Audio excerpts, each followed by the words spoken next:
the Social Skills Coaching Podcast, brought to you by Patrick King Consulting and Newton Media Group.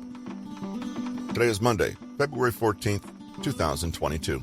Today is Valentine's Day in the United States. As the clergyman said in Princess Bride, marriage is what brings us together today. And appropriately enough for Valentine's Day, today's episode, taken from Patrick King's book, The Science of Attraction, is all about arranged marriages. This process is pretty unfamiliar to most listeners in the United States and other Western countries. Our listeners from overseas may be more familiar with the subject and perhaps can do some fact-checking on the material presented today. Thanks for joining us today, and here's some things you didn't know about arranged marriages.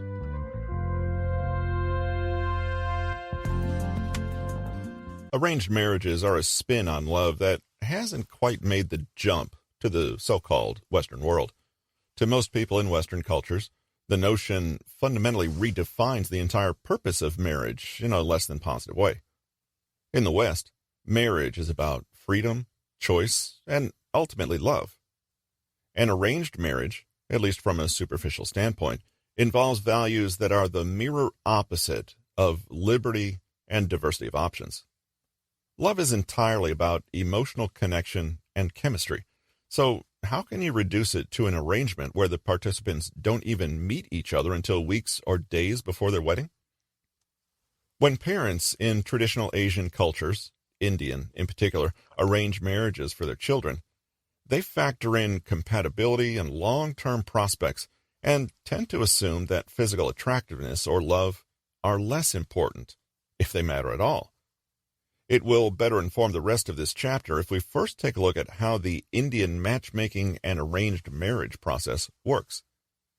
I took it upon myself to perform due diligence and survey over a dozen Indian couples who had arranged marriages, as well as an Indian matchmaker. Bear with me, the results say a lot about marriage and love in general. Arranged marriages and what we can learn from them. Let's take two single individuals, Neha and Kunal, who live in Mumbai, India. They're both nearing 26 years old, and their parents decide they now need to take charge and help their children start their own families. It's a decision their parents and family make, because that's exactly who tends to take the lead in securing spouses for their children. In many cases, young Indian adults rely entirely on their parents and family for this part of their life, and only make fledgling attempts at romance themselves before they begin the process with their parents. Indian arranged marriages are approached by the parents and families like a business decision, first and foremost. Both sets of parents will shine a beacon into the community and ask their friends and acquaintances if they know anyone suitable for their child, all the while selling their virtues like a piece of pottery. Neha's and Kunal's parents have a mutual friend with whom they attended university, and that friend has made both sets of parents aware that there was a single young adult of the opposite sex who seemed like a good match on paper. That is, they were close in age, and their families had similar standing and finances, and most important, Neha and Kunal were both sufficiently acceptable, if not impressive, to the other person's parents. In essence, we're talking about a matchmaker. The parents were put in touch, details were ironed out and confirmed, and then pictures were sent along for approval to Neha's and Kunal's families. Kunal was a bit more enthused than Neha by the pictures, but both agreed to meet the following week. Neha and Kunal met at a cafe for about 2 hours, but it probably didn't resemble any date you've been on. Their meeting was fairly serious, and more like a discussion about whether a business partnership would be appropriate. They discussed long-term goals, values, shared morals, and questions designed to determine how they felt about certain issues. They ended the date with a handshake and went home with their parents to discuss how it went.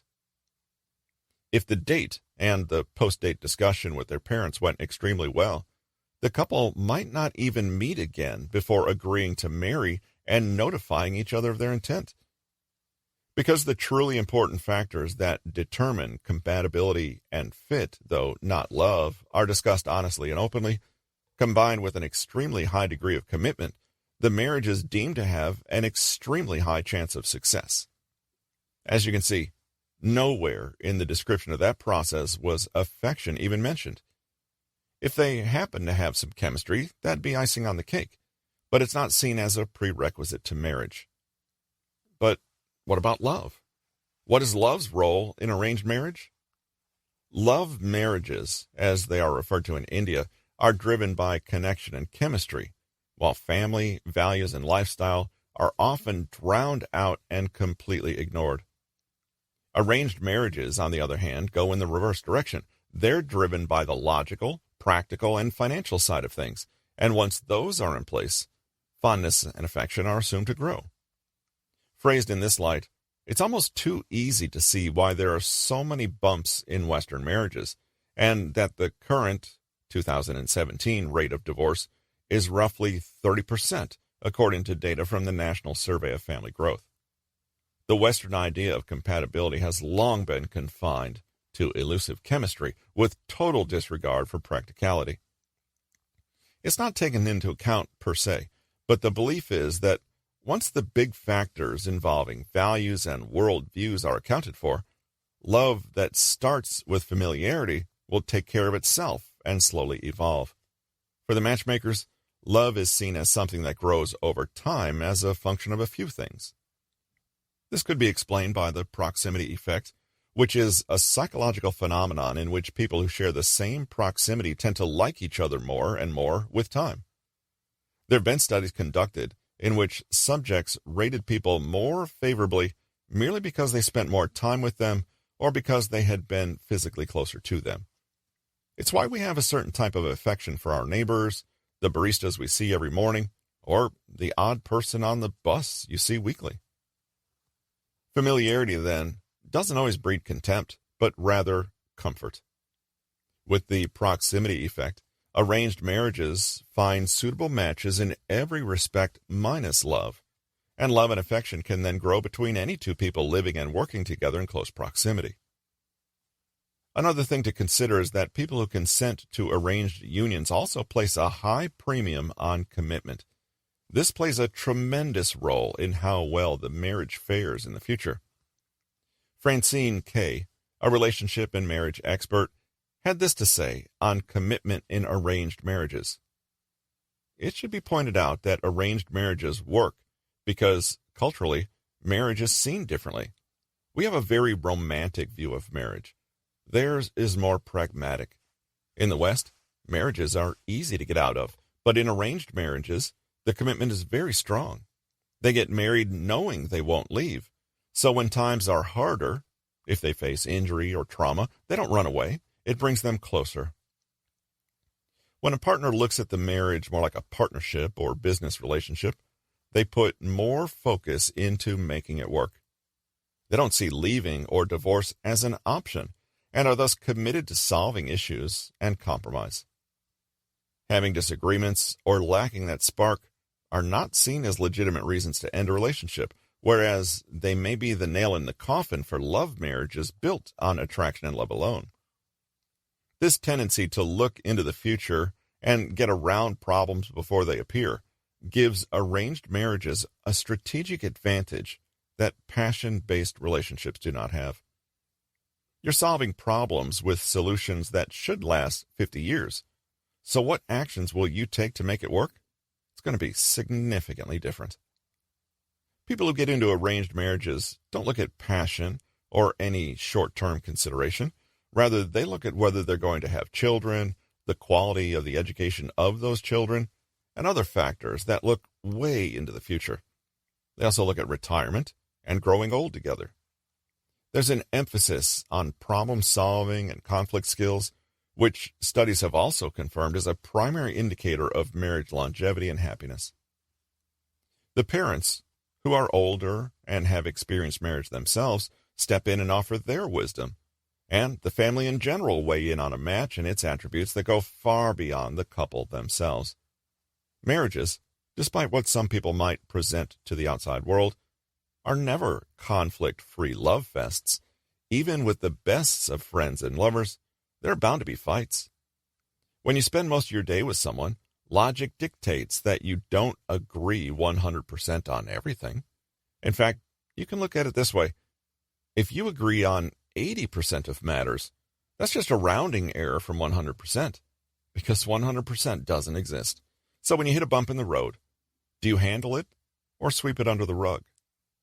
If you sweep it under the rug, it will fester and leak out in the form of passive-aggressive behavior before turning into full-out bitterness and resentment. If you choose to address it, are you doing so in a way that will lead to a solution and not further entrenchment? More successful and happy couples have open lines of communication. They can more easily deal with such issues in a productive manner because they don't overreact or inject emotion into the issue. Their focus on commitment makes them focus on being solution-oriented. If you imagine that your marriage is indeed forever and for life, then you might as well attempt to find a solution as soon as possible instead of suffering with your problem for decades. On a related note, there's the simple expectation that it's going to take work. Nothing will be easy, and you can't simply sweep it under the rug. If you barely know someone, you know you will need to invest considerable effort, and this is the type of effort most love marriages don't have because they don't necessarily see the need to. It's amazing the difference expectations can make. It may sound unromantic and clinical, but a series of studies by Harvard's Dr. Robert Epstein led him to conclude, based on a series of tests on romantic love and passion developed by Elaine Hatfield and Susan Sprecher, that feelings of passionate and romantic love are only at about half capacity after 18 months in a relationship. It's not unreasonable to project that after 3 or 4 years, those feelings are considerably more withered. Meanwhile, love in arranged marriages appears to grow gradually and linearly, and actually surpasses the levels of love in love marriages at about the 5-year point. He also found that after 10 years together, the affection in arranged marriages is twice as strong as that in love marriages because of the matching values and similarities. Additional studies were conducted at the University of Rajasthan with the same conclusion. Love marriages under 1 year old averaged a score of 70 out of 91 on a love scale, and the numbers fell consistently over time. After 10 years, they had an average score of 40. Arranged marriages under 1 year old averaged a score of 58 out of 91, yet after 10 years, they scored an average of 68. Arranged marriages might start lower, but on a long-term basis, they might indeed produce happier and healthier marriages. It's not a stretch to say that compatibility is about much more than chemistry and connection, both of which are destined to fade. The message underlying these differences with arranged marriages is that attraction comes as a byproduct of commitment, proximity, and problem solving. It sounds a bit more like a relationship with coworkers. And love marriages? Well, Epstein sums it up well. The idea is we must not leave our love lives to chance. We plan our education, our careers, and our finances, but we're still uncomfortable with the idea that we should plan our love lives. I do not advocate arranged marriages, but I think a lot can be learned from them. It's not the fairy tale that we've been sold since our childhood, but since when has that been realistic? I'm not sure I see Cinderellas and Snow Whites roaming around the streets. So what does all this mean for you? Returning to the 4 sequential steps of attraction we covered way back in the first chapter, we can see that the Western model begins with attraction and then uses that to fuel the journey to commitment and logical relationship building based on shared values. The Indian approach goes the other direction and starts with the logical and practical considerations first, laying them down and hoping that this will in turn kindle the other steps in attraction. Historically, many cultures have seen raw, unbridled physical passion as something that simply has nothing to do with marriage. It's nice, but it's flimsy and fleeting, and no basis for a long-term relationship. When you're mating and dating, focus on how you two fit together in a business sense, just like the Indian process emphasizes. Even if you value physical compatibility and basic attraction, most people also want long-term security and commitment, and this requires consideration for things beyond immediate attraction. Everyone likes to be able to see the long-term view and how everything will work out years down the road. So if you can make that more salient and obvious to yourself and to your potential partners, you'll be tackling the issue with open eyes. Arranged marriages are often accused of being unromantic or downplaying love. Nothing could be further from the truth. The difference is in the role love plays and the position it occupies in the grand scheme. Arranged marriages see love as a flower that grows in time from a tree that's carefully and painstakingly planted in the right soil. Love marriages can be this too, but often they're the equivalent of finding a lovely wildflower and expecting it to grow into an enormous strong tree when you take it home and put it in the ground.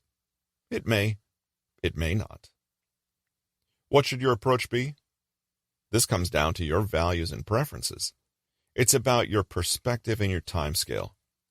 What are you seeking in a mate? Not just right now, but in the future. If, like most people, you want a long-term partner that you can build a happy life with, you need to see attraction as just one part of the puzzle and not the most important part. If you're a romantic at heart, well, follow your heart. Just know that some romance stories are beautiful precisely because they are ephemeral and insubstantial. Have you noticed how the fairy stories end with, "and they lived happily ever after," but you never hear the details of that living? That's because even the grandest love stories look very different after 10 years, 3 kids, 2 house moves, and several life tragedies. Love doesn't matter at that point. Commitment, communication, and shared values, however, do. On behalf of Patrick King, this is Russell with Newton Media Group, and we thank you for allowing us to be with you today and for taking the time to listen to the podcast.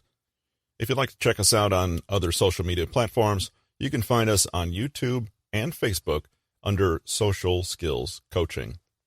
Thanks again. Hope you have a great day, and we'll see you in a couple days.